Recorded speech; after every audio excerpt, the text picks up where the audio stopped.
Olá, boa noite a todos. Vamos a mais um vídeo do canal Histórias que a Vida Conta. O vídeo de agora é bem triste, porque ele é baseado em fatos reais.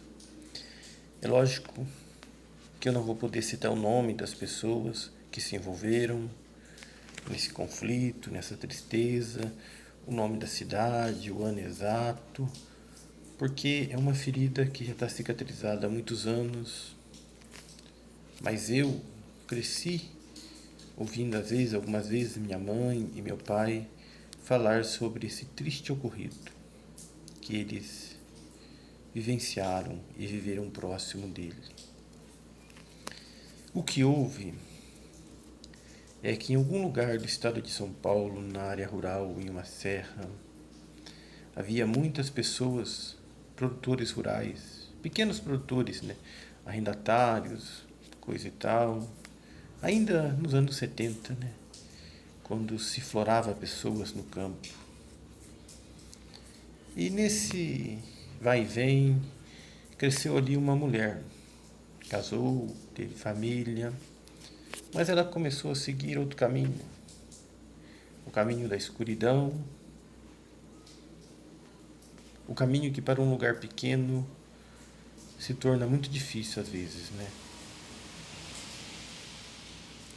Porém, não é só porque ela estava nesse caminho. Ela já tinha o seu coração maldoso que levou ela a cometer um grave crime, sem motivo. Esta mulher cresceu, casou, teve filhos, mas começou a ficar a namorar os outros homens, a ficar com os outros homens, sair, qualquer pessoa que a quisesse e a ajudasse financeiramente, talvez pela fraqueza do local, levou ela a seguir esse caminho. E ela ficou muito famosa naquele local. E claro que as outras mulheres tornaram inimigas dela. E ali foi. Alguns meses, anos, todo mundo falava, fulana fica com o cicrano, fulana pegou todo o dinheiro do cicrano, fulana fez isso, fez aquilo. E foi indo. E nesse intermeio, ela passou a ter uma pessoa fixa. Uma das pessoas, né? E nisso começou aquela fofoca. As pessoas falavam para a mulher desse homem, a mulher ficava nervosa e começou a fofoca, o leve trás. E esta pessoa, esta mulher que saía com todos os homens, que era a ovelha negra da história, começou a ameaçar a outra. E as conversas foram se trocando ali, e ninguém acreditava. Um dia, essa mulher, que era mulher honesta, trabalhadeira, cujo marido, segundo as más línguas, estavam traindo ela com essa outra mulher, foi até a cidade a cavalo com sua criança, me parece que uma menina, e no meio do dia retornou. Se usava cavalo naquela época. E essa outra mulher, que era peste ruim, escondeu em uma porteira e a esperou com uma enxada. Ela não tinha arma de fogo, pegou uma enxada, né? E quando essa inocente coitada vinha, ela atacou com uma enxada, dando vários golpes de enxada.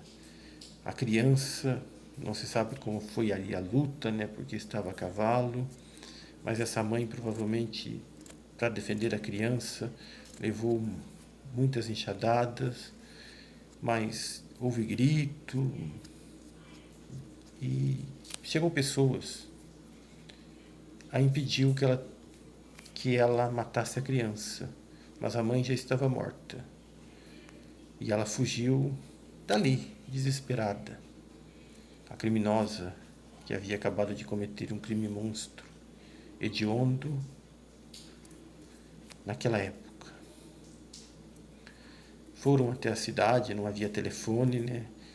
Não sei se foram a cavalo, não sei do que foram, chamaram a ambulância, a polícia. Havia poucos policiais nessa cidade pequena, mas eles foram e, junto com o médico, a ambulância, constataram que não se podia fazer mais nada pela mulher. Ela estava sem vida, assassinada covardemente por um monstro. Mas a criança ainda vivia. E foi levada, foi socorrida pelo médico, e os policiais seguiram seu caminho no encalço da criminosa. Chegaram no sítio que ela morava, gritaram para abrir a porta, ninguém abriu, todos correram e só ela ficou dentro de casa. Era a luz do dia. Naquele tempo as coisas eram melhor que hoje, né? Se podia fazer muitas coisas em nome da lei. Então eles chutaram aquela porta, entraram e gritaram, todos armados, e deram uma busca na casa, perceberam que ela estava debaixo da cama. Segundo eles relataram para o escrivão e o delegado, os olhos dela estavam assim, esbugalhados. E não quis sair dali. Agora, pensa comigo o que passa pela cabeça de uma pessoa que acabou de sair de uma cena, de um crime monstro, de um crime grave, e de repente, em nome do seu trabalho, depara com o causador, com a causadora, com toda a condição ali de tirar todo aquele ódio, toda aquela tristeza, né? Armado. Porém, eles tiveram que ter muita calma, muita paciência e também muita fé em Deus para que um outro crime não tivesse ocorrido, né? Resolveram então puxá-la pelo pé, puxar aquele monstro pelo pé debaixo da cama, algemaram, levaram presa e ela ficou presa. A criança, o médico adotou e levou para uma cidade bem longe dali, porque a criança passou a ter problema no pulmão e muita coisa, e ele viu que a criança ia precisar de cuidados. E esta mulher, este monstro, foi julgada e condenada a muitos anos de cadeia. Foi levada para uma penitenciária. O marido gastou tudo que tinha, porque, na verdade, ele sabia de toda a situação, mas o povo dizia que ele gostava porque ele estava prosperando. Gastou todo o seu dinheiro com o advogado, e o advogado no final disse a ele que ela era uma assassina, criminosa, monstro, que ninguém conseguiria tirá-la da cadeia. Assim passou muito tempo presa. Ao sair, um dia eu sempre cresci, ouvi essa história várias vezes da minha mãe, do meu pai. Meu pai dizia que ele estava entregando um leite no ponto, porque todo crime também tem uma origem lá atrás, né? Todo ocorrido. E as pessoas estavam falando muito, que as duas estavam para brigar. E meu pai chamou a atenção da pessoa que estava junto com ele. Falou: olha, fulano, para de ficar falando essas coisas, espalhando isso, que isso vai dar morte. Língua foi feita para andar dentro da boca. E daí não passou nem um mês, realmente estourou esse brutal assassinato naquela região. E ela foi presa e o advogado disse que ninguém tiraria da cadeia.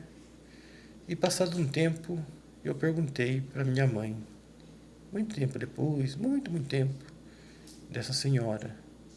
Ela falou: olha, meu filho, eu ouvi dizer que ela ficou muito tempo presa, saiu da penitenciária, estava na casa de parentes, sei lá se filhos, netos, alguém estava cuidando dela, né?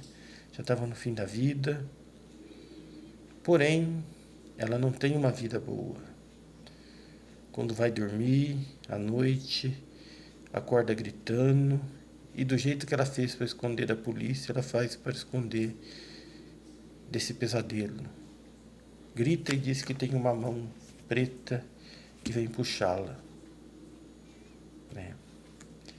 Não se sabe se é a consciência cobrando da pessoa, seu subconsciente, sua mente, do que fez de mal no mundo, ou se a permissão divina trouxe o inimigo, vamos dizer a verdade, né?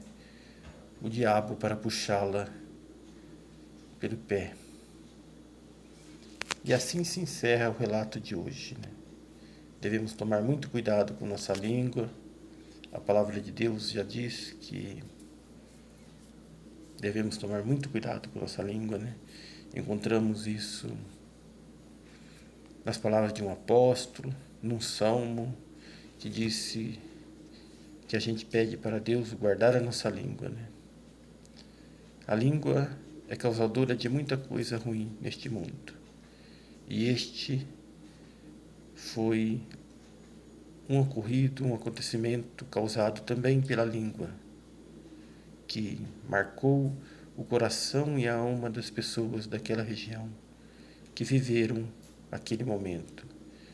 Policiais, médico, delegado, familiares, moradores, que levaram meses, anos para esquecer essa tragédia. Muito obrigado a todos que assistirem o vídeo, dê um joinha, compartilhe e me siga no canal. Muito obrigado. Boa noite.